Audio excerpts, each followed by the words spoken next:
चारी पहर बाबा देलखिन भरोसा भिनसर होयत सिंदूर दान।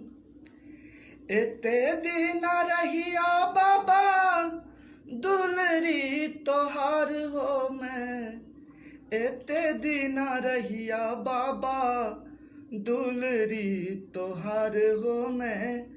आजू मोरा जोगी लेने जाए गे माई आंगना बैठल भैया रही रही काने। आज बहिनी भैले बिरान।